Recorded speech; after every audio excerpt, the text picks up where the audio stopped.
Monggo, silahkan kelompok 1.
Mohon maaf Bapak, sebentar dia masih ada kendala dalam share screen Pak.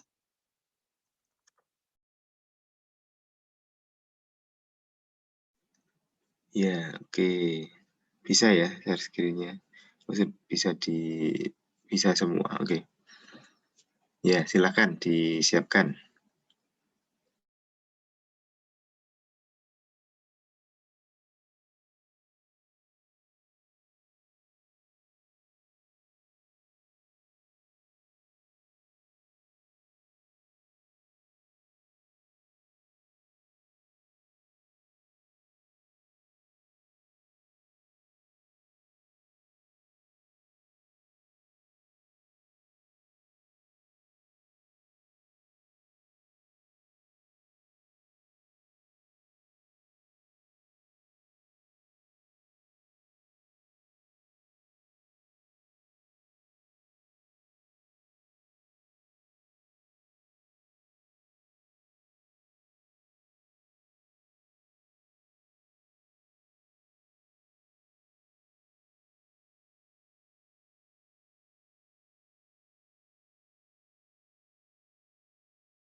Baik, saya mulai. Assalamualaikum warahmatullahi wabarakatuh. Kami dari kelompok 1 akan mempresentasikan tentang mekanisme adaptasi sel. Untuk yang pertama, untuk mekanisme adaptasi tentang penyembuhan dan pemulihan akan dipresentasikan oleh Karisma. Karisma, waktu dan tempat dipersilakan.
penyembuhan dan pemulihan yang dibagi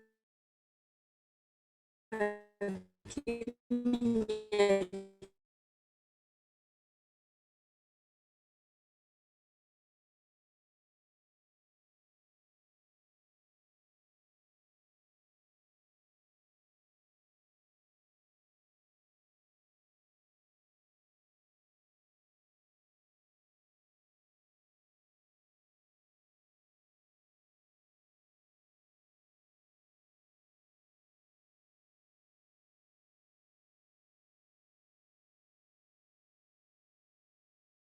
empat. Yang pertama atrofi, yaitu 1. Pemijatan, 2. Rangsangan listrik, 3. Mengurangi platek trombolik. Yang kedua obat penghilang rasa nyeri,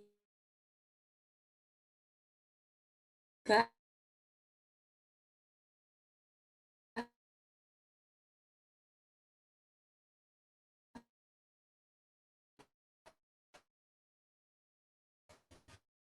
Pembedahan.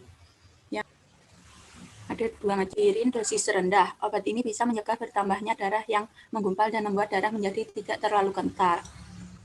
Yang kedua yaitu embolektom, adalah proses operasi yang bisa dilakukan menghilangkan sumbatan yang terbentuk.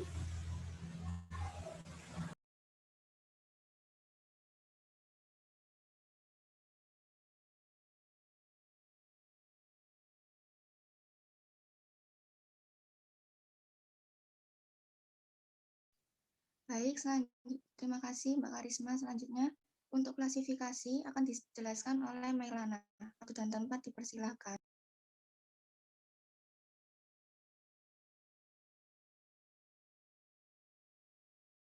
Baik, terima kasih moderator. Klasifikasi dibagi menjadi 2, yaitu berdasarkan berat ringannya dan berdasarkan jaringan yang terkena.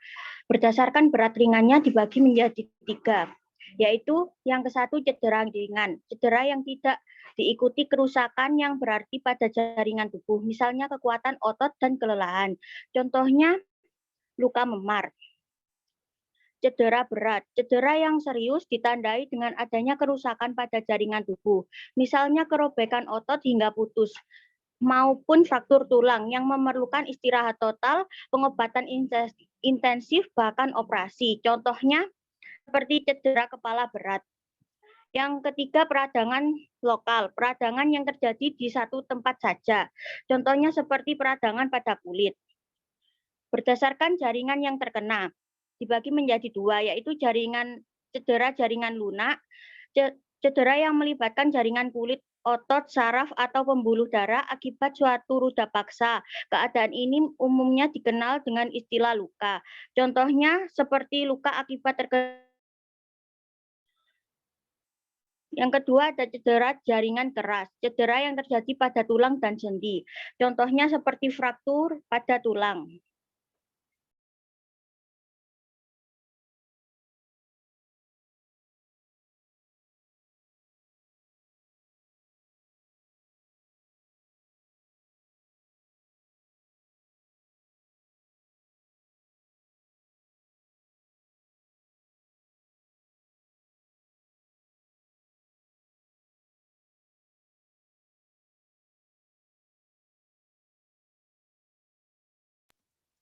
Baik, untuk proses cedera fisik akan dijelaskan oleh Yuda dan juga Aisyah. Waktu dan tempat dipersilahkan.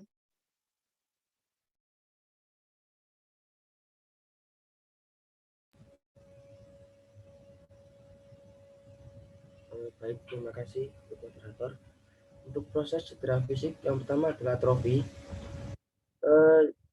Prosesnya adalah berkurangnya ukuran suatu sel atau jaringan. Penyebabnya yang pertama berkurangnya beban kerja, hilangnya persarafan, kurangnya perbekalan darah, yang keempat adalah hilangnya rangsangan hormon. Sifatnya yang pertama adalah fisiologi. Seluruh bagian tubuh tampak mengecil secara bertahap. Yang kedua patologi. Keadaan kurus kering akibat merasa dan kwahiskor. emasiasis atau inanisis atau menderita penyakit berat, melemahnya fungsi pencernaan atau hilangnya nafsu makan. Yang ketiga adalah lokal, penurunan aktivitas endokrin dan pengaruhnya atas target sel dan target organ. Yang kedua adalah hipertrofi iskemik, peningkatan volume organ atau jaringan akibat pembesaran komponen sel. Penyebabnya yang pertama, hipertrofi meningkat atau jika sel parenkim yang membesar. Yang kedua, hipertrofi menurun, yaitu proliferasi unsur stroma atau substansi antar sel parenkim terdesak sampai penurunan fungsi. Yang ketiga adalah hipertrofi normal, terjadi pada jaringan atas sel permanen dan dipicu oleh peningkatan fungsi. Misalnya adalah otot rangka pada binaragawan. Sifatnya yang pertama fisiologik, yang kedua patologik, dan yang ketiga lokal atau umum.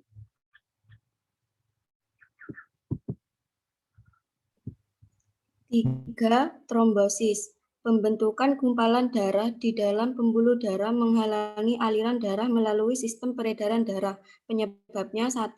Perubahan pada permukaan endotel, jaringan endotel yang rusak akan mengeluarkan suatu zat sehingga terjadi koagulasi darah. 2. Perubahan pada aliran darah. Bila aliran darah melambat, maka trombosis akan menepi sehingga mudah melekat pada dinding pembuluh. 3. Perubahan pada konstitusi darah. Perubahan dalam jumlah dan sifat trombosis dapat mempermudah trombosis. Macam-macam trombosis. 1. Trombosis arteri. Terbentuknya gumpalan darah, trombosis di pembuluh darah arteri. Kondisi ini bisa menghambat aliran darah ke organ tubuh tertentu, sehingga berpotensi menyebabkan kondisi yang serius, seperti serangan jantung dan stroke. 2. Trombosis vena adalah penggumpalan darah pada satu atau lebih pembuluh darah vena dalam. 4. Embolis, suatu kondisi di mana aliran darah terhambat akibat benda asing atau embolus, seperti bekuan darah atau darah. Faktor risiko terjadi emboli: 1. Merokok, 2. Infeksi, 3. Orang tua, 4. Riwayat penyakit jantung, 5. Tekanan darah tinggi, 6. Arteriosklerosis atau pembentukan plak lemak pada pembuluh darah, 7. Kolesterol tinggi dan kegemukan.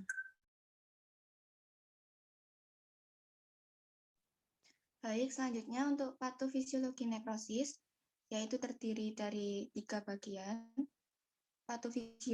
Patofisiologi nekrosis.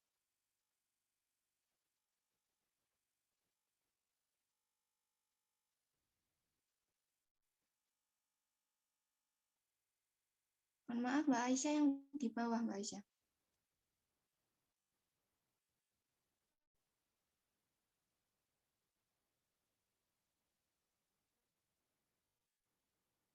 Nah, baik. Untuk patofisiologi nekrosis dibagi menjadi 3, yaitu ada autolisis, heterolisis, dan juga denaturasi protein. Untuk autolisis merupakan penghancuran sel yang dilakukan oleh enzim dari dalam sel itu sendiri yang berjuang pada kematian sel.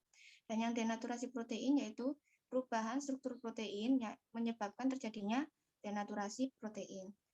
Nah, yang terakhir untuk kematian jaringan akan dijelaskan oleh Mbak Reva. Waktu dan tempat dipersilakan.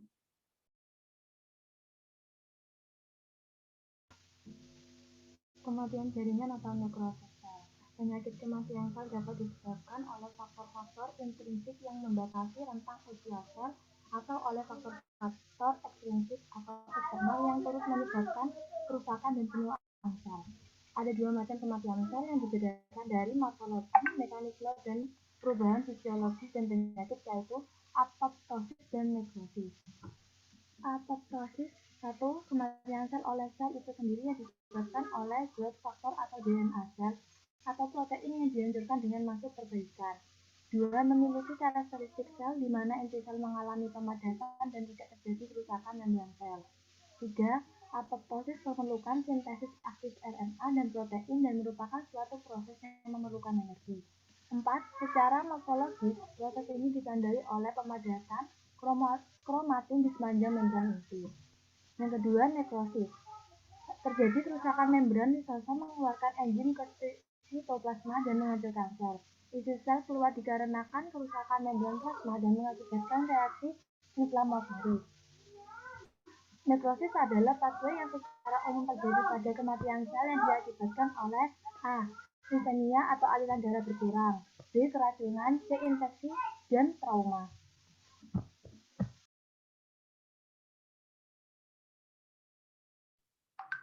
Baik, demikian dari presentasi dari kelompok kami. Untuk apakah ada yang ditanyakan? Saya izin bertanya, moderator. Izin bertanya, Mbak. Ya, Mbak Dela terlebih dahulu dipersilakan. Assalamualaikum warahmatullahi wabarakatuh. Saya izin bertanya, pada penyembuhan dan pemulihan atrofi, bagaimana mekanisme rangsangan listrik dan berikan contohnya. Terima kasih. Mohon maaf, Mbak Dela, bisa diulang sekali lagi? Baik, pada penyembuhan dan pemulihan atrofi, bagaimana mekanisme rangsangan listrik dan berikan contohnya.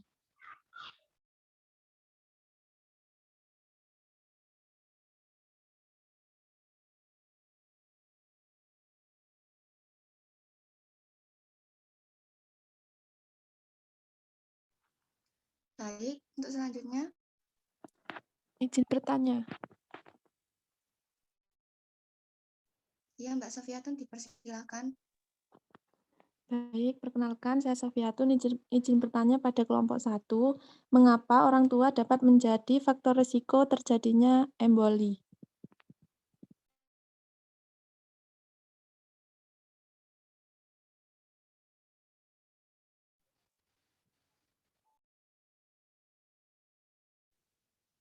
Baik, untuk sementara pertanyaan akan kami tampung terlebih dahulu. Dan kami meminta izin untuk berdiskusi sebentar. Pertanyaannya sudah berapa? 3 ya? 2, Pak. 2, oh ya, enggak. Saya batasi 3. Mungkin satu lagi kalau ada. Terus setelah itu langsung disambung dengan presentasi kelompok 2 dulu ya. Jadi sambil nunggu kelompok 1 diskusi, kelompok 2 bisa mempresentasikan dulu peta konsepnya. Oke, Bapak, terima kasih. Untuk teman-teman, apakah ada yang ditanyakan lagi? Saya izin bertanya. Ya, Mbak Esa, dipersilakan. Tadi kan sempat dijelaskan apoptosis dan nekrosis ya. Jelaskan perbedaan apoptosis dan nekrosis dan berikan contohnya. Terima kasih.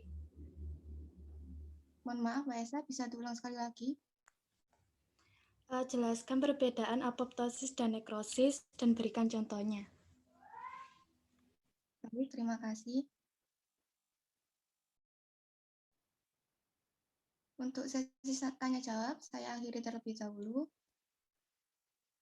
Terima kasih. Wassalamualaikum warahmatullahi wabarakatuh.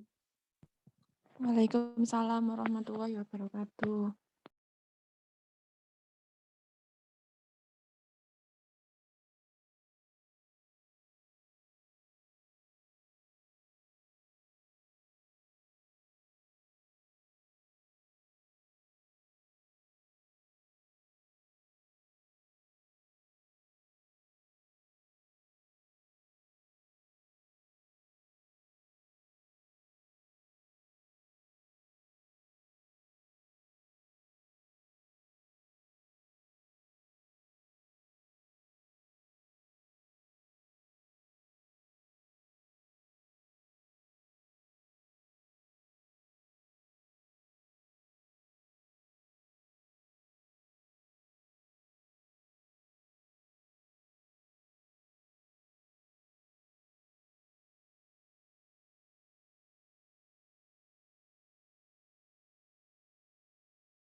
Assalamualaikum warahmatullahi wabarakatuh. Di sini kami dari kelompok 2 akan menjelaskan tentang interaksi genetik. Untuk yang pertama adalah metabolisme sel neoplasma yang akan dijelaskan oleh Mbak Sofia. Baik, terima kasih. Yang pertama, sumber energi. Sel-sel neoplasma mendapat energi terutama dari glikolisis anaerob karena kemampuan sel untuk oksidasi berkurang, walaupun mempunyai enzim-enzim lengkap untuk oksidasi. Yang kedua, susunan enzim. Sel neoplasma lebih mengutamakan pembiakan daripada melakukan fungsinya, sehingga susunan enzim untuk katabolisme menjadi tidak penting lagi. Karena itu, susunan enzim sel-sel neoplasma adalah uniform. Yang ketiga, kompetitif stagger. Jaringan yang tumbuh memerlukan bahan-bahan untuk membentuk protoplasma dan energi untuk tujuan tersebut. Sedangkan sel-sel neoplasma diberikan prioritas untuk mendapat asam-asam amino sehingga sel-sel tubuh lainnya akan mengalami kekurangan. Ini dapat menerangkan mengapa pada tumor ganas pada stadium terakhir mengalami kakeksia.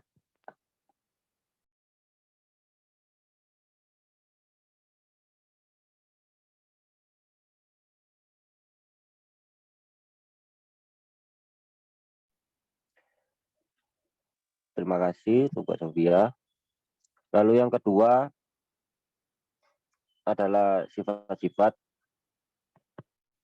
sel neoplasma akan dijelaskan oleh Mbak Desca. Sifat-sifat neoplasma ada 4. Yang pertama, diferensiasi dan anaplasia.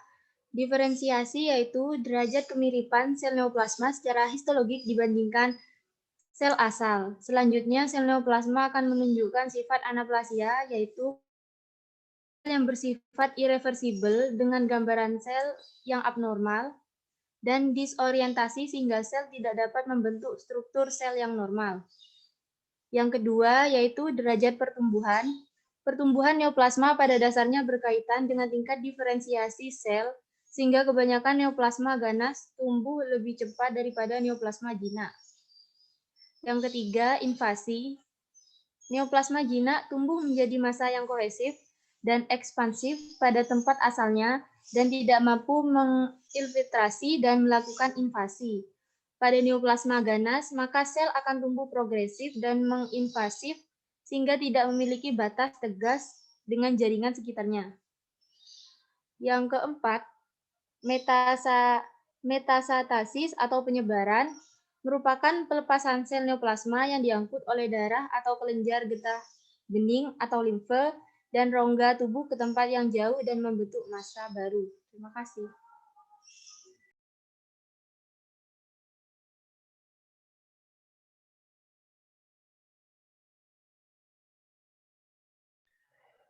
Baiklah, lalu selanjutnya untuk klasifikasi dan tata nama neoplasma akan dijelaskan oleh Mbak Ninis. Klasifikasi dan tata nama. Berdasarkan perilaku klinis, neoplasma dibagi menjadi 2, yakni yang pertama jinak dan ganas. Klasifikasi berdasarkan sifat biologik tumor. Yang jinak, tumbuh lambat, berkapsul, tidak infiltratif, anak sebal berkurang. Umumnya dapat disembuhkan. Sedangkan yang ganas, tumbuh cepat, infiltratif, kemudian sering menimbulkan kematian. Dan yang ketiga ada intermediat. Sifatnya invasif lokal, kemampuan metastasis kecil, jinak, tetapi destruktif atau ganas, tetapi metastase lambat. Klasifikasi lain, yang pertama simple neoplasma, terdiri dari satu tipe sel, contoh fibroma, fibrosarkoma, adenoma, squamous cell carcinoma. Kemudian yang kedua, mixed neoplasma, terdiri dari kurang dari satu tipe sel yang berasal dari germ cell layer. Kemudian ada benign mixed tumor dari kelenjar liur, kemudian yang ganas Wilms tumor atau neoplasblastoma. Kemudian yang ketiga ada compound neoplasma atau neoplasma gabungan. terdiri dari satu tipe sel yang berasal dari kurang dari 1 gram layar, contoh teratoma. Kemudian tata nama, neoplasma jinak, parenkim dan mesenkim kemudian diberi akhiran koma. Contoh, fibrosit menjadi fibroma, lipid menjadi lipoma, sedangkan osteosit menjadi osteoma. Neoplasma ganas, yakni parenkim dan mesenkim diberi akhiran karsinoma. Contoh, fibrosit menjadi fibrosarkoma, kemudian yang lipid menjadi liposarkoma, dan osteosit menjadi osteosarkoma. Terima kasih.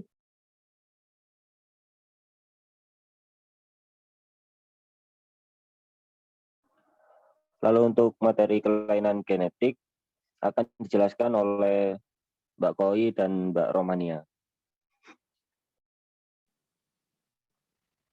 Selanjutnya ada organ jaringan yang lebih kecil atau lebih besar dari normal. Nah, ini ada kelainan genetik.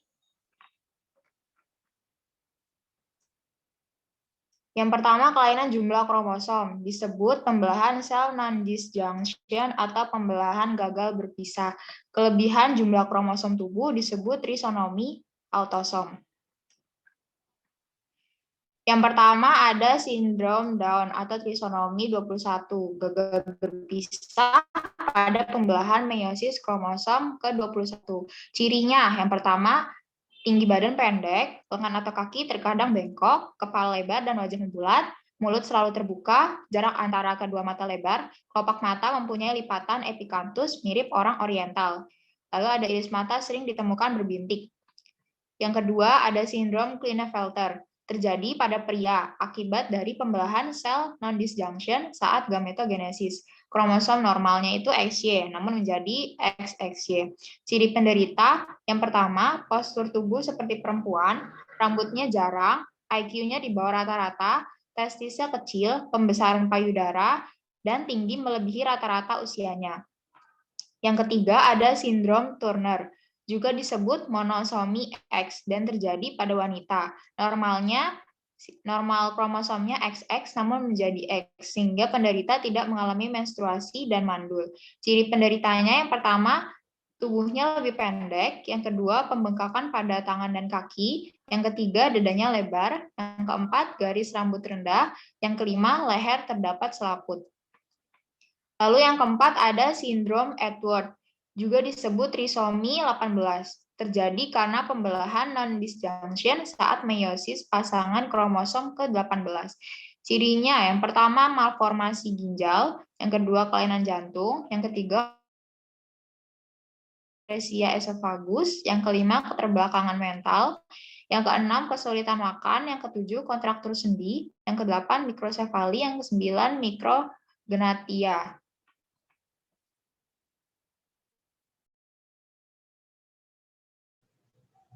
Untuk yang kelima yaitu Patau sindrom, juga disebut trisomi 13.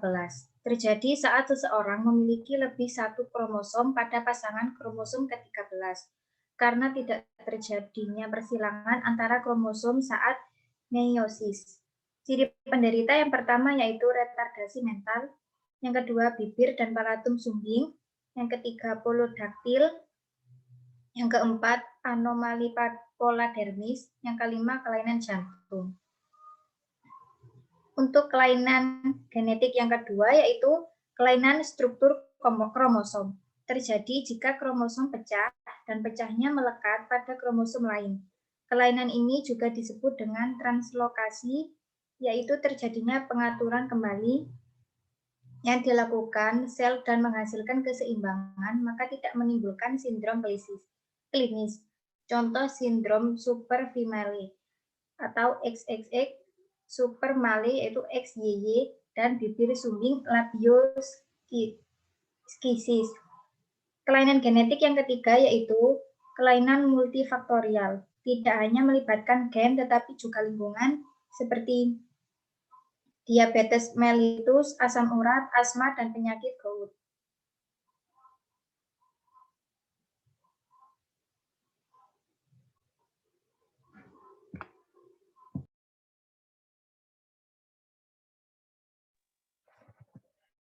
Baik, mungkin itu saja yang dapat kami sampaikan. Ini untuk gambar-gambar tentang interaksi genetik sel. Bisa dilihat. Ada sindrom Klinefelter yang untuk pojok kiri, lalu yang tengah ada sindrom Down, yang pojok kanan ada sindrom Edward, di bawahnya sindrom Turner, dan sebelahnya ada Patau sindrom. Itu bisa dilihat sendiri. Mungkin dari sini sampai di sini ada yang ditanyakan dari kawan-kawan sekalian. Izin bertanya, Mas. Moderator. Ya, untuk Mbak Dela terlebih dahulu. Izin bertanya, apa maksud dari penyakit keksia dan apa saja tanda gejala dari penyakit tersebut? Terima kasih.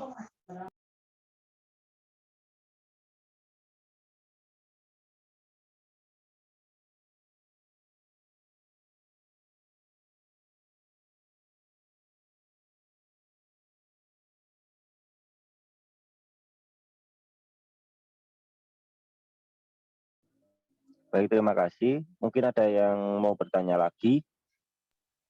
Saya mau bertanya, Mas.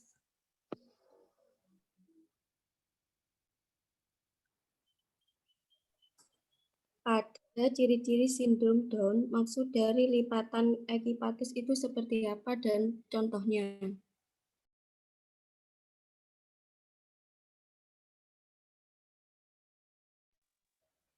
Bisa diulangi? Baik ya. Pada ciri-ciri sindrom Down terdapat lipatan ekipatus. Lipatan ekipatus itu apa dan contohnya? Ya, terima kasih.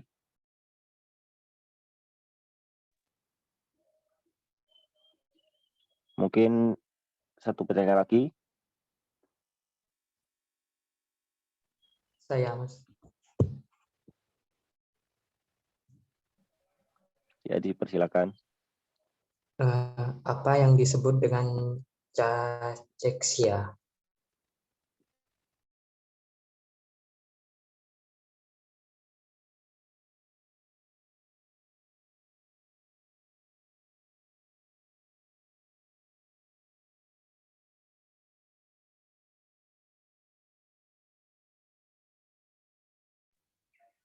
Ya, terima kasih untuk pertanyaannya.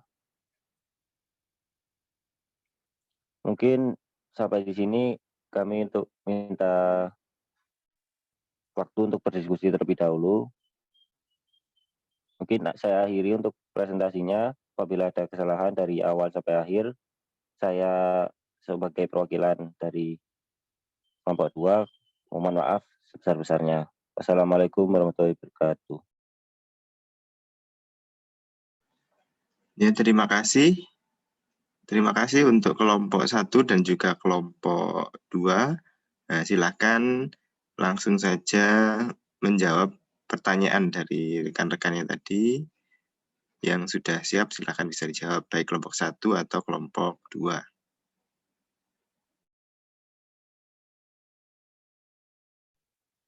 Baik, untuk pertanyaan dari Mbak Dela akan dijawab oleh Aisyah.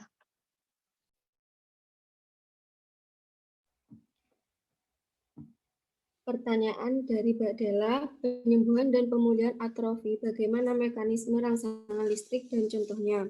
Baik, akan saya jawab. Untuk mencegah terjadinya atrofi dapat dilakukan dengan memberikan rangsangan listrik pada otot-otot yang mengalami denervasi sambil menunggu proses pemulihan. Ini merupakan mekanisme paling penting yang berperan dalam pemulihan stroke. Sudah, apakah bisa diterima oleh Mbak Dela? Sudah, Mbak. Terima kasih. Baik, terima kasih, moderator. Baik, terima kasih. Selanjutnya untuk pertanyaan dari Mbak Elsa, jelaskan perbedaan dari apoptosis dan nekrosis jaringan dan sebutkan contohnya. Akan dijelaskan oleh Mbak Reva.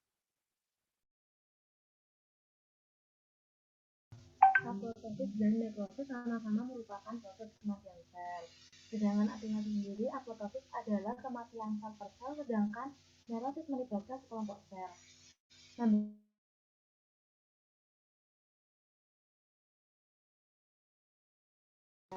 Sedangkan sel yang mengalami nekrosis mengalami kehilangan integritas membran.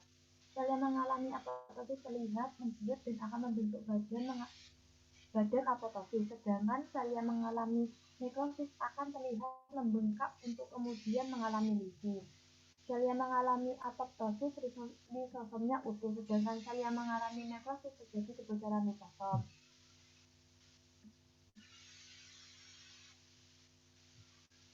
Contoh apoptosis adalah pemisahan jari pada embrio. Apoptosis yang dialami oleh sel-sel yang terletak di antara jari menyebabkan masing-masing jari menjadi terpisah satu sama lain. Contoh nekrosis adalah jaringan mati yang disebabkan oleh infeksi atau kurangnya aliran darah.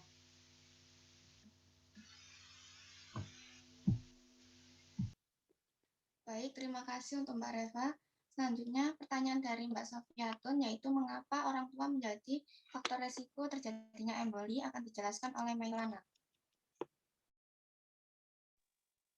Baik, saya akan menjawab pertanyaan dari Sofiatun. Mengapa orang tua menjadi faktor resiko terjadinya emboli? Beberapa faktor juga dapat meningkatkan resiko terjadinya emboli paru, seperti usia di atas 60 tahun, memiliki riwayat bekuan darah dalam tubuh, memiliki anggota keluarga dengan riwayat bekuan darah dalam tubuh, kelebihan berat badan atau obesitas, kehamilan, dan merokok. Apakah dapat diterima? Bagaimana untuk Mbak Sofiatun? Iya, terima kasih. Baik, terima kasih. Demikian presentasi dari kelompok kami. Jika ada salah kami mohon maaf. Wassalamualaikum warahmatullahi wabarakatuh.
Assalamualaikum warahmatullahi wabarakatuh.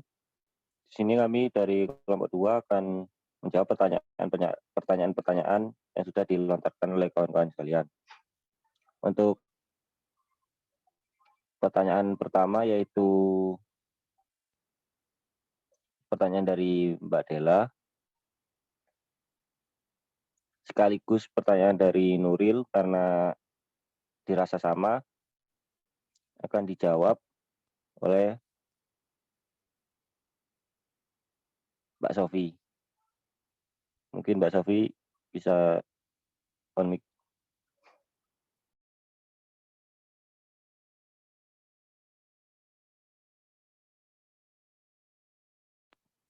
Baik, terima kasih moderator. Untuk jawaban dari pertanyaan Mbak Dela sama Nuril Huda.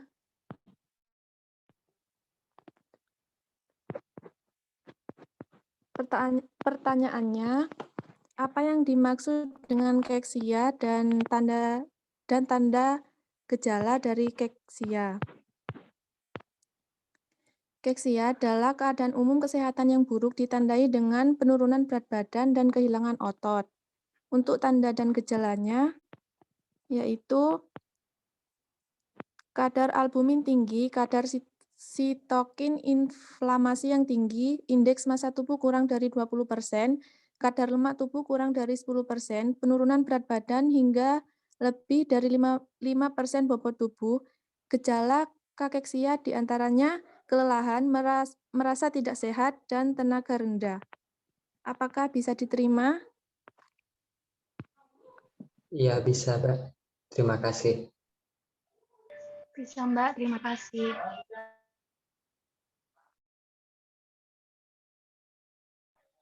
Baik, terima kasih untuk Mbak Sofi.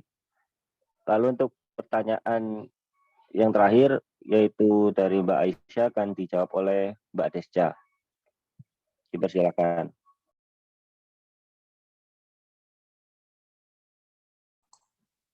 Baiklah, saya akan menjawab pertanyaan dari Mbak Aisyah tentang lipatan epikanthus.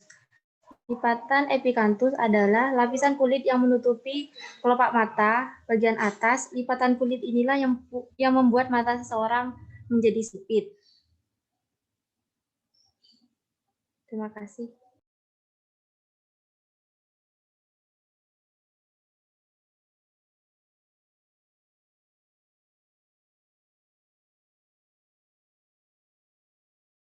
Terima kasih. Apakah bisa diterima oleh Mbak Aisyah? Baik, terima kasih untuk kelompok 2.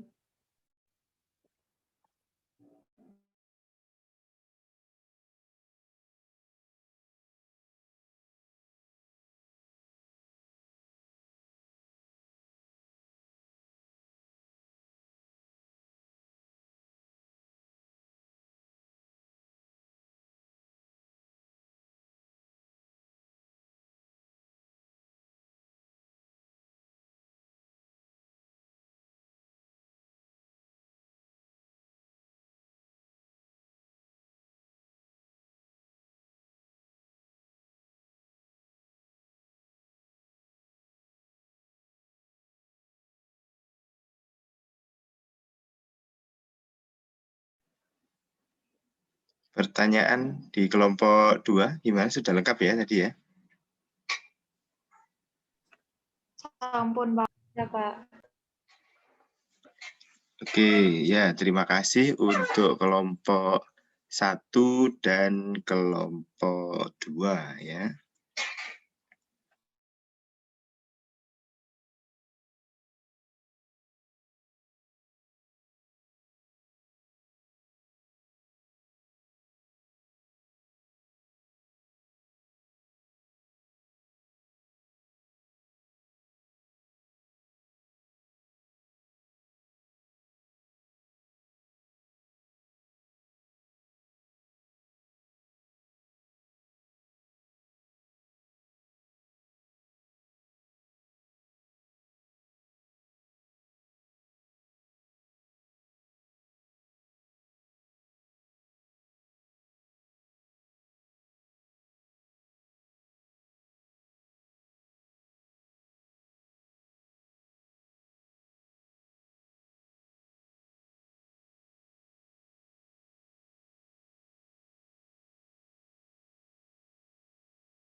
Ya, jadi saya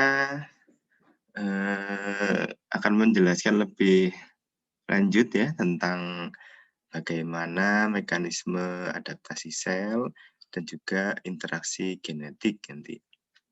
Nah, untuk pertanyaan dari rekan-rekan tadi, saya kira sudah cukup mewakili untuk jawaban dari teman-temannya.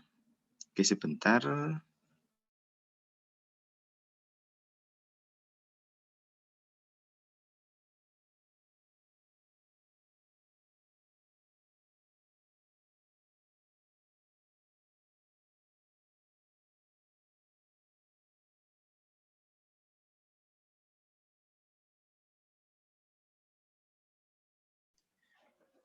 Ya, jadi tidak perlu saya ulang, saya akan lebih banyak memanfaatkan waktunya untuk proses penjelasan saja. Ya, Jadi yang pertama tentang mekanisme adaptasi sel ini ya. Nah, hari ini rekan-rekan sudah belajar tentang mekanisme adaptasi sel. Nah, dari di sini sudah ada, kalau dari definisi ya, ada 3 kata di sini, mekanisme, adaptasi, dan sel. Ya. Nah, mekanisme ini merupakan sebuah proses. Ya. Nah, terus kemudian adaptasi adalah sebuah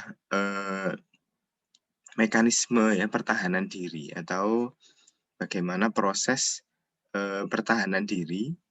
Nah, siapa yang bertahan diri adalah ini sel ternyata. Nah, sel ini adalah unit terkecil ya dalam tubuh kita atau dalam tubuh makhluk hidup. Ya.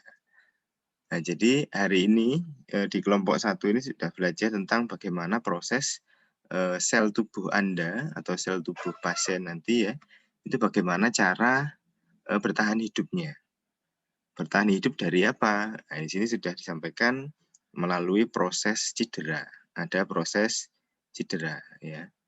Nah, salah satu contohnya ini adalah cedera.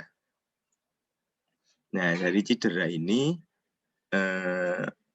bisa macam-macam ini. Dari kelompok sudah disampaikan ada cedera ringan, berat, ya, peradangan atau infeksi. Terus kemudian bisa pada jaringannya lunak atau keras ya. Nah, contohnya ini cedera ringan ya, gambarannya ini ya, terkelupas gini jaringannya. Cedera berat di sini digambarkan sampai robeknya otot atau putus ya, atau fraktur ya. Terus kemudian peradangan ini adalah inflamasi ya.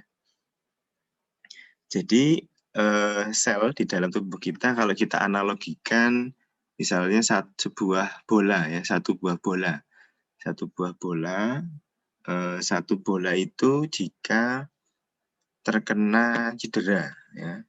Cedera ringan misalnya. Jadi satu bola itu akan mengalami lecet atau nah itu pasti kalau lecet pasti akan mengalami perubahan. Nah, contohnya di sini sudah digambarkan oleh kelompok 1 ya, bagaimana lecet ya, terus kemudian sampai juga terjadi inflamasi atau pada jaringan lunak ini contohnya di kulit ya. Jaringan keras di sini patah tulang atau sendi. Nah, setelah terkena cedera sel tubuh kita itu akan mengalami ini yang namanya proses cedera fisik atau prosesnya seperti apa ya, mekanisme adaptasinya seperti apa. Di sini di kelompok disampaikan ada atrofi, ada hipertrofi, terus kemudian ada trombosis dan emboli ya. Nah, ini salah satu dari mekanisme adaptasi selnya. Ya, nanti ada yang lebih lanjut lagi, lebih dalam nanti di kelompok selanjutnya yang lanjutan dari mekanisme adaptasi sel ya. Ya, jadi satu buah bola tadi jika terkena cedera, dia bertahannya bisa untuk mengurangi tekanan dari cedera tadi, salah satunya dia bisa mengecilkan ukurannya. Ya, jadi bola tadi mengecil, yang awalnya bola basket ukurannya, terus kemudian mengecil menjadi bola tenis, ya, mengecil. Nah, itu namanya adalah atrofi. Nah, jadi kenapa dia harus mengecil? Karena ini tadi untuk mengurangi tekanan dari cedera tadi. Jadi harapannya kalau cederanya tekanan cederanya besar, bolanya mengecil, akhirnya efeknya ke sel atau ke bola tadi juga mengecil karena lapang selnya kan mengecil ya, luas lapangnya mengecil, jadi tidak mengalami cedera yang cukup serius ya. Nah, ini contohnya. Nah, kalau di tubuh kita gambaran atrofi ini mengecilnya otot-otot ya, mengecil otot. Jadi misalnya nanti saat rekan-rekan praktek klinik keperawatan dasar, nanti kan ketemu pasien-pasien di rumah sakit. Nah, nanti bisa membedakan pasien yang sudah bed rest atau di atas tempat tidur selama 1 bulan ya, dengan pasien yang sudah bed rest lumpuh sudah selama setahun. Nah, itu akan terlihat bedanya ototnya, otot kakinya misalnya. Karena dia tidak pernah berjalan selama 1 tahun, pasti otot dari kakinya juga akan mengecil atau atrofi ya. Jadi tujuannya apa? Biar begitu ya, untuk mengurangi tekanan tadi ya. Bayangkan kalau ototnya masih besar atau pasien ini memiliki tubuh yang besar dan dia harus lumpuh selama 1 tahun. Nah, ini pasti tekanan ke kulitnya akan semakin besar, semakin lama ya.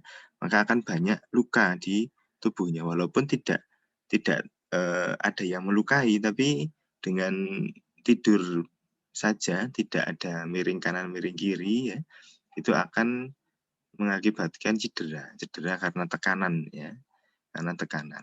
Nah, ini salah satu adaptasi atau pertahanan diri dari sel ya, namanya atrofi. Nah, terus kemudian juga ada pilihan yang lain. Jadi kalau bola tadi terkena tekanan yang tinggi, dia bisa mengecil atau dia memperbesar bolanya. Misalnya awalnya dia bola basket tadi ya. Nah, karena tekanannya besar, sel ini mampu melawan. Nah, kalau melawannya dengan cara membesarkan ukurannya. Jadi bolanya tadi lebih besar lagi. Bola basket jadi bola senam ya, bola yang untuk senam, gym itu bola yang besar. Nah, jadi itu gambaran hipertrofi atau terjadi peningkatan ya, peningkatan pembesaran volume dari ototnya. Nah, tadi dicontohkan ini gambarannya adalah peningkatan volume dari otot ya, sel otot. Nah, ini. Jadi untuk melawan tekanan yang besar tadi, dia bolanya jadi semakin besar, akhirnya bisa melawan tekanannya, jadi bisa membalikkan. Ya, jadi contohnya ini untuk merubah bentuk tubuh ya. Nah, ini yang rekan-rekan sekarang kesempatannya sangat besar karena sedang di rumah semua ya. Jadi silahkan dibentuk tubuhnya, dibentuk tapi dibentuk dengan otot atau hipertrofi ya. Jadi membentuknya dengan ini memberikan tekanan yang tinggi pada ototnya, contohnya dengan olahraga ya. Kalau jogging berarti memberikan tekanan pada sel-sel otot di kaki, di perut misalnya ya. Atau angkat beban berarti memberikan tekanan yang tinggi pada otot di bicep, triceps contohnya ini di tangan ya. Nah, jadi silahkan mumpung ada di rumah masih online ya, nah, jadi bisa meningkatkan kesehatan dengan cara ini merubah bentuk tubuhnya. Nah, ini ya, jadi kenapa disarankan karena nanti mungkin saat Anda rekan-rekan sudah bekerja sudah tidak bisa lagi ya, jadi kesempatannya sekarang bisa agar lebih sehat, menambah ini massa ototnya atau membuat ototnya semakin besar. Nah, contohnya ini. Karena itu juga merupakan salah satu adaptasi sel kita ya. Jadi kalau ototnya semakin dilatih, nah itu berarti adaptasi dari sel atau pertahanan diri dari sel juga bisa meningkat ya. Nah, berikutnya adalah adanya trombosis ya. Nah, trombosis ini terjadi pada pembuluh darah. Ya, jadi kalau tadi bola berarti di dalam bola ya, pembuluh darah berarti di dalam bolanya, di dalamnya. Nah, ini trombosis ini terjadi karena adanya tekanan pada dalam pembuluh darah ya. Misalnya contohnya kalau tadi ya, jadi cedera ringan, kalau di kulit Anda lecet terkena benda tajam atau benda tumpul ya, kulitnya lecet. Nah, setelah lecet kan akan muncul pembekuan darah keluar darah, terus kemudian darahnya beku ya. Nah, itu juga bisa terjadi di pembuluh darah Anda. Nah, jadi ini mekanisme adaptasi yang untuk seperti apa ya? Contohnya pada yang perokok misalnya, ya perokok. Nah, perokok ini pada pembuluh darahnya ini memasukkan ini nikotin ya. Nah, jadi merokok yang berlebihan ya, merokok yang berlebihan yang tidak sesuai aturan pakai, maka nikotin dalam tubuh akan berlebih. Akhirnya akan masuk ke pembuluh darah. Nah, di pembuluh darah nanti nikotin ini bisa merusak lapisan pembuluh darah atau sel endotel atau permukaan endotel. Nah, kalau di dalam pembuluh darahnya luka, maka akan muncul pembekuan darah. Nah, itu pembekuan darah itu untuk mekanisme pertahanan diri agar lukanya tidak melebar ya. Jadi dibekukan biar lukanya cukup sekian. Nah, bekuan darah tadi itu bisa lepas. Nah, kalau lepas maka muncul yang namanya ini emboli. Jadi emboli adalah ini contohnya ini di paru ya, obstruksi ya. Jadi embolinya lepas. Nah, nanti kalau lepasnya menyumbat di kepala jadi stroke, menyumbat di jantung jadi serangan jantung, nah, menyumbat di paru jadi PPOK, penyakit paru obstruktif kronis ya. Nah, jadi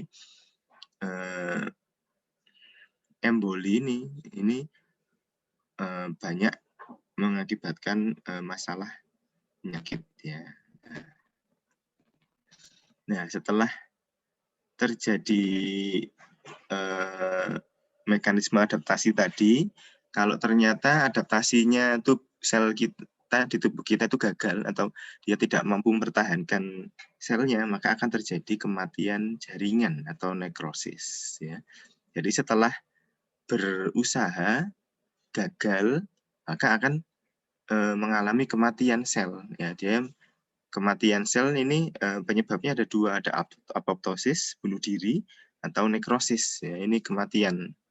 Ya, apoptosis ini salah satunya contohnya bisa adalah bunuh diri gampangannya ya. Jadi dia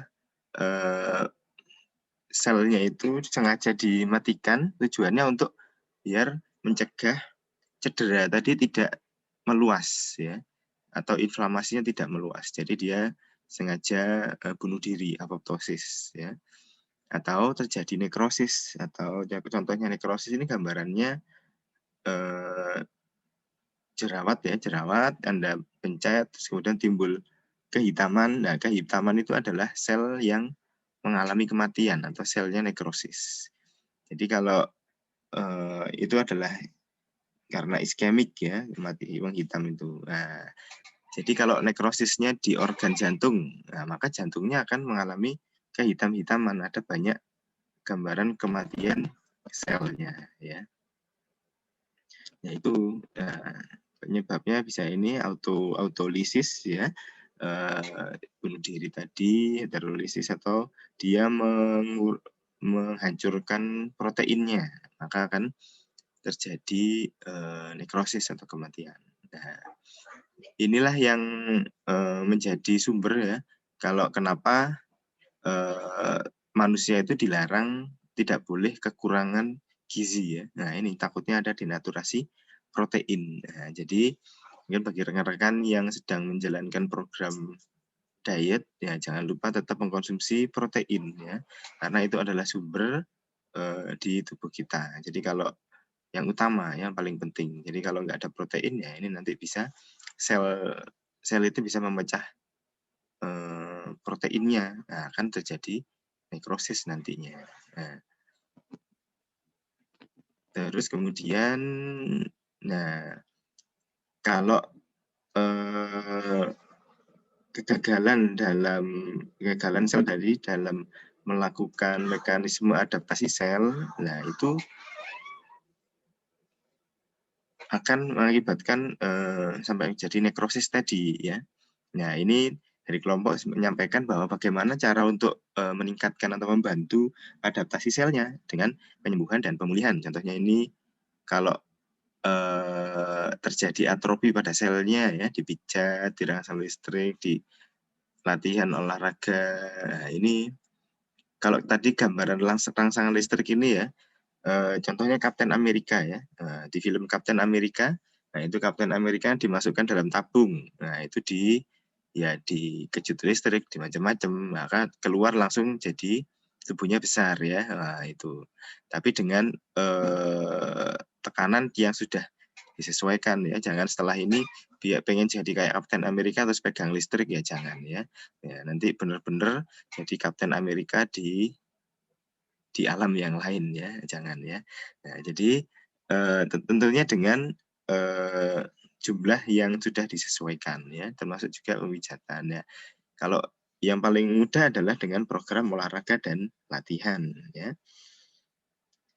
Nah, terus berikutnya adalah pada hipertrofi di sini ya, berarti karena dia besar ya, jadi harus besarnya mungkin terlalu besar ya, harus dikecilkan atau dikurangi jumlah ototnya, selnya ya, biar tidak terlalu besar ya. Ya, kalau trombosis ini tadi kan penyebabnya karena adanya luka ya, cedera karena adanya bekuan. Nah, maka dengan obat-obat yang anti pembekuan ya, dan juga bisa pembedahan. Nah, khusus untuk emboli juga sama, karena tadi karena bekuan darah akhirnya bisa dihilangkan dengan pembedahan atau obat ya, atau obat dengan biar mengurangi pembekuan darahnya ya. Nah, jika sudah terjadi mekanisme adaptasi sel ini ya, ternyata misalnya tadi cederanya datang secara terus-terusan, datang berlanjut ya. Contohnya misalnya ada pasien yang ya hobinya suka dia seorang pasien ini adalah seorang pembasmi hantu ya, pembasmi hantu atau ghostbuster biasanya ya. Nah, pembasmi hantu di sini dia sering makan mie setan ya, bakso kuntilanak atau mungkin apalagi sebelah iblis atau apa ya. Nah, itu yang sifatnya pedas-pedas ini. Nah, ini makanan pembasmi setan ya. Nah, ini makanan pedas ini akan merangsang di lapisan kulit di dalam lambung atau usus ya. Karena dia pedas akhirnya bisa melukai epitel atau melukai lapisan di lambung atau usus. Ya, karena bentuknya makanan dan sering dimakan, maka lapisan dalam lambung dan usus ini setelah dia makan pedas terluka, terus kemudian terjadi proses penyembuhan yang alami, muncul trombosis, emboli ya, terus kemudian sembuh. Kemudian dia makan pedas lagi, akhirnya terluka lagi, kemudian trombosis, emboli lagi. Nah, ini bila dilakukan secara terus-menerus, maka adaptasi dari sel akan membuat sel-sel baru ya. Jadi trombosis ini, bekuan ini adalah sel baru yang kemudian dia mati, beku ya, kemudian dilepaskan. Nah, ini selnya akan terbentuk baru ya, dan lama-lama akan menjadi sebuah keganasan. Nah, jadi keganasan itu muncul karena cedera yang berulang. Jadi kanker ya, tumor dan keganasan yang lain, neoplasma ya, ini terjadi karena proses trauma cedera yang berulang akhirnya muncul sel baru akhirnya sel barunya terjadi banyak, akhirnya adalah terjadi keganasan ya. Keganasannya ini karena terus berulang di dalam sel. Nah, di dalam sel ini ada proses genetik ya, jadi maka akan terjadi interaksi genetik ya, akan terjadinya interaksi genetik. Nah, ini masuk ke kelompok 2 tadi ya. Jadi kenapa bisa terjadi interaksi genetik ya? Karena adanya cedera tadi yang berulang ya, karena cederanya berulang, maka akan terjadi sebuah reaksi keganasan. Ya, jadi sesuai dengan definisinya ada interaksi dan genetik. Jadi interaksi ini adalah hubungan, sambungan, sebuah proses di dalam genetik, berarti di dalam selnya. Jadi selnya secara genetik akan berubah fungsinya. Nah, berubahnya bagaimana? Sesuai dengan keganasannya. Misalnya ini, selnya akan terjadi diferensiasi atau terjadi jumlahnya banyak dan fungsinya akan hilang ya. Terus kemudian pertumbuhan, jadi jumlahnya semakin banyak lagi. Tadi kan satu bola, karena dia keganasan, jadi satu bola ini membelah diri jadi 1 jadi 10, 10 jadi 100, 100 jadi 1.000.000 misalnya ya. Nah, jadi kelipatan-kelipatan pertumbuhan. Atau sel ganasnya ini invasi, jadi berpindah. Jadi satu sel tadi dia membelah diri, terus kemudian dia pindah ke organ yang lain. Tadi awalnya keganasan di lambung, karena lambung dekat dengan usus, akhirnya ususnya kena juga, jadi menginvasi, jadi menyebar ya, atau terjadi metastasis atau penyebaran. Nah ini sifat dari keganasan atau neoplasma ya. Jadi karena cedera yang berulang, akhirnya selnya secara genetik membentuk sel-sel baru, adaptasinya. Maka akan muncul ini sifat-sifat dari neoplasma akan muncul itu ya. Ya, kalau dari gambaran metabolismenya ya, dia butuh sumber energi yang banyak, enzimnya akan berubah ya, dan kemudian juga dia membutuhkan bahan bakar. Nah, bahan bakar ini adanya dari tubuh pasien, makanya nanti kalau ketemu dengan pasien yang mengalami keganasan, kanker, nah, otomatis pasiennya akan susah makan, pasiennya kering ya, kurus. Nah, ini karena itu tadi di sel-sel keganasannya butuh sumber energi yang banyak ya. Nah, makanya nanti kalau dilihat dari jumlah pertumbuhannya. Kalau 1 jadi 2, 2 jadi 4, yaitu kita beri nama benigna atau jinak, tumor jinak. Ya. Contohnya tumor jinak ini apa? Apa ya? Jadi setiap benjolan yang abnormal di tubuh kita ya, itu kita sebut sebagai tumor ya. Nah, nanti dia tergantung jenisnya jinak atau ganas ya. Jinak ini ya mungkin gambarannya adalah jerawat ya. Jerawat ini jinak ya. Terus kemudian dia bisa setelah bengkak, kemudian dia bisa sembuh sendiri ya.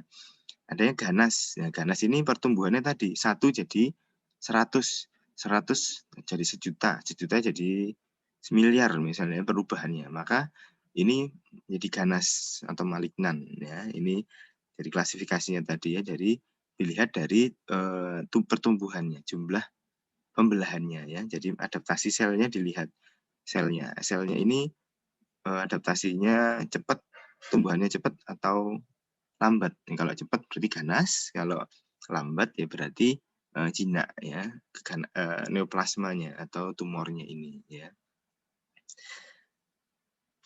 Ya itu kalau dilihat dari ini jumlah selnya ya, dari tata namanya tadi, oke itu. Nah, dari keganasan tadi, nah di sini kelompok membagi jadi kelainan-kelainan genetik ya. Nah, jadi karena sel awalnya, jadi tubuh kita kan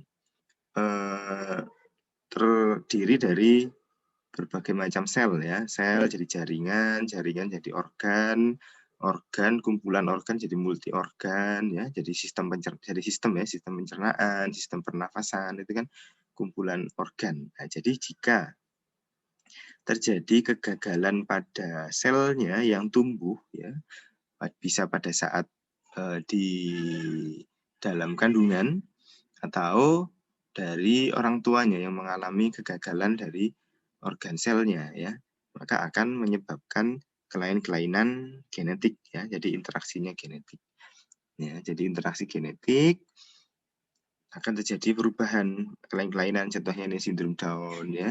Nah, ini contoh gambaran yang khas ya, nanti rekan-rekan di keperawatan anak akan banyak menemui pasien-pasien seperti ini, sindrom Down ya. Nah, terus kemudian juga sindrom Klinefelter ya. Jadi terjadi perubahan ya, perubahan bentuk tubuh ya. Nah, ini pada mungkin di infotainment banyak ya, ada yang baru keluar dari penjara ya, itu Cinta Luna ya, terus kemudian ada satu lagi yang kemudian baru kena tangkap.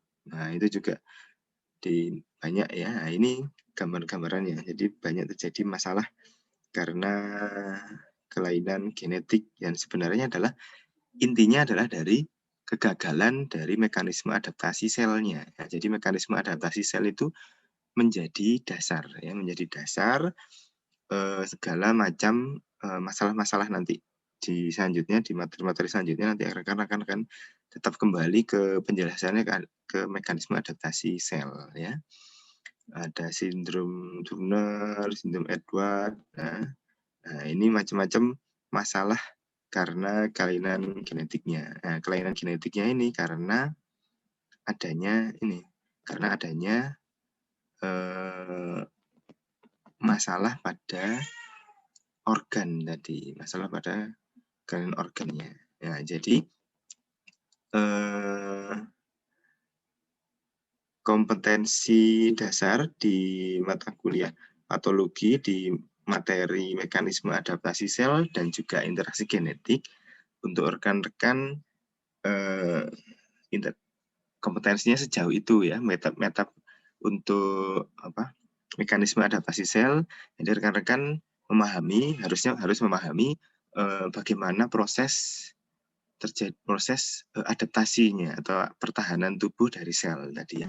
Jadi kalau sel di tubuh Anda itu mengalami cedera ya, itu dia akan beradaptasi, bisa dengan mengecilkan ukurannya, bisa dengan membesarkan ukurannya, atau dia menjadi pembekuan untuk mengurangi tekanannya tadi, dia trombosis tadi ya, atau kemudian dia melepaskan bekuannya tadi untuk mengurangi cederanya tadi ya. Nah, jadi kalau hal itu bisa terjadi berulang-ulang, ya nanti akan menyebabkan interaksi genetik atau perubahan genetik ya. Kenapa? Karena contohnya begini ya, kalau rekan-rekan kan mulai kecil makan sehari 3 kali ya, otomatis sampai sekarang kalau makan sehari 4 kali akan terasa sangat kenyang, atau makan sehari cuma 2 kali akan terasa kurang lapar ya, karena sudah terbiasa sehari itu makannya 3 kali ya. Nah, itu juga terjadi pada sel kita ya. Jadi kalau terbiasa sehari itu makan 5 kali, ya otomatis misalnya awalnya sehari makan 3 kali ya. Terus kemudian sekarang karena ingin meningkatkan massa tubuhnya, ingin lebih besar ya tubuhnya, harus sehari makan 5 kali. Otomatis tubuh akan beradaptasi. Nanti kalau sudah terbiasa, misalnya 1 bulan makannya sehari 5 kali, kalau makan sehari 3 kali, maka akan terasa kurang. Nah, itu berarti sudah terjadi perubahan secara interaksi genetik. Jadi sel kita sudah membaca, oh kalau perubahannya mekanisme adaptasi selnya dengan pembelahan cuma 1 kali, ternyata kurang. Jadi karena ada cedera lagi ya, nah, maka akan terjadi keganasan atau neoplasma ya. Contohnya mungkin ini di keganasan pada hepar ya, pada hati ya. Jadi kalau hatinya sering terluka, hatinya terluka terus kemudian sembuh, move on ya. Hatinya terluka lagi, sembuh, move on. Nah, ini lama-lama bisa terjadi keganasan ya.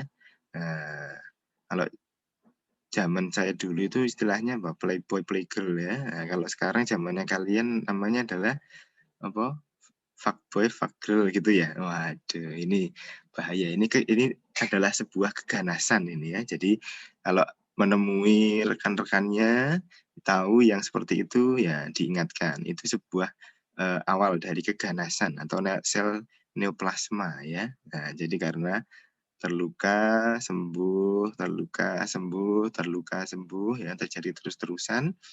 Nah, ini menyebabkan perubahan secara genetik dari selnya.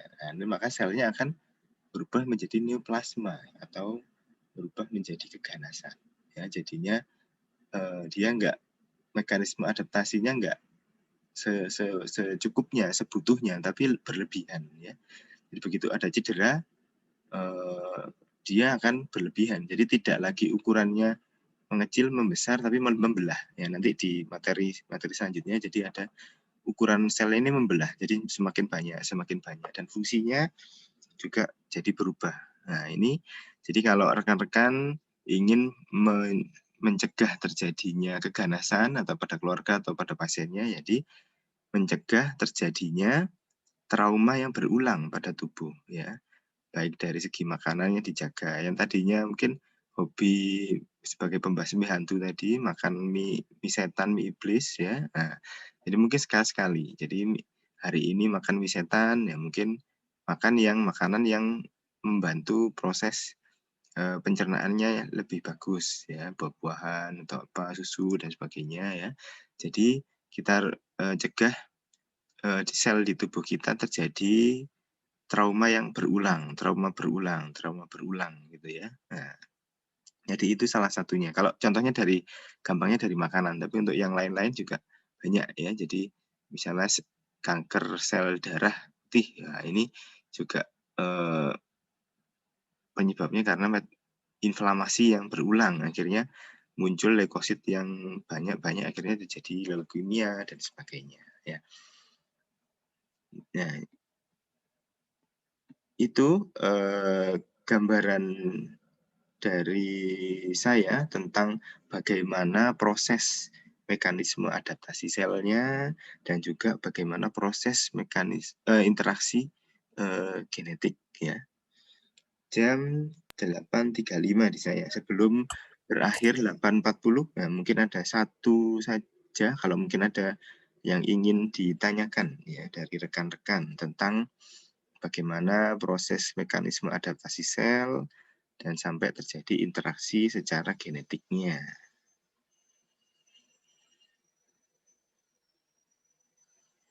Ya, nanti akan ada pembahasan lebih dalam lagi di kelompok selanjutnya. Nanti kan ada kelompok interaksi genetik lanjutan dan juga mekanisme adaptasi sel yang lanjutan. Karena ada adaptasinya nggak hanya atrofi dan hipertrofi, nanti rekan-rekan juga akan mengenal ada hipoplasia, displasia, hiperplasia, macam-macam ya. Nanti prosesnya atau ceritanya beda lagi. Ya, mengingatkan mungkin yang belum presensi, coba dicek lagi apakah sudah terekam presensinya ya. Coba sih saya lihat presensinya, tapi kayaknya tadi sudah cukup banyak ya. Coba saya lihat di sister presensi hari ini 1B. Ada satu yang belum, Aisyah Nur Inayatil Karimah. Nah, silahkan. Ini belum terekam di sister Aisyah. Sudah absen barusan, Pak. Sudah barusan, oke ya. Ini belum terekam di saya. Nah, coba dicek lagi ke sisternya ya. Sudah terekam atau belum? Nah, rekan-rekan biar terekam mungkin double boleh ya. Jadi pakai QR code juga pakai attendant ya. Jadi biar misalnya waktu QR code gagal bisa attendantnya atau sebaliknya ya. Ya, atau mungkin ini masih proses ya. Ya silahkan Mbak Aisyah dicek ke sisternya. Kalau memang masih belum silahkan diulangi. Bisa lewat attendant, bisa lewat QR code-nya. Oke, karena keterbatasan waktu ya, dan juga rekan-rekan akan persiapan ke mata kuliah selanjutnya, terima kasih untuk kelompok 1 dan kelompok 2 sudah menyampaikan hasil diskusi kelompoknya kepada rekan-rekan, dan rekan-rekan silahkan nanti apabila ada yang kurang jelas ya silahkan dicek lagi ya, nanti mungkin dari kelompok lain bisa ternyata ada hubungannya dengan tema saya. Nah, itu silahkan bisa ditambah-tambahkan, nggak apa-apa. Oke, cukup itu saja pagi ini. Semoga apa yang tadi sudah disampaikan oleh rekan-rekan bisa bermanfaat untuk kedepannya dan tentunya menjadi ladang amal juga bagi kelompok 1 dan kelompok 2 ya. Jadi kalau temannya semakin pintar berarti kelompok 1, kelompok 2 juga dapat amalnya ya. Nah, jadi terima kasih atas perhatiannya. Saya akhiri. Wassalamualaikum warahmatullahi wabarakatuh.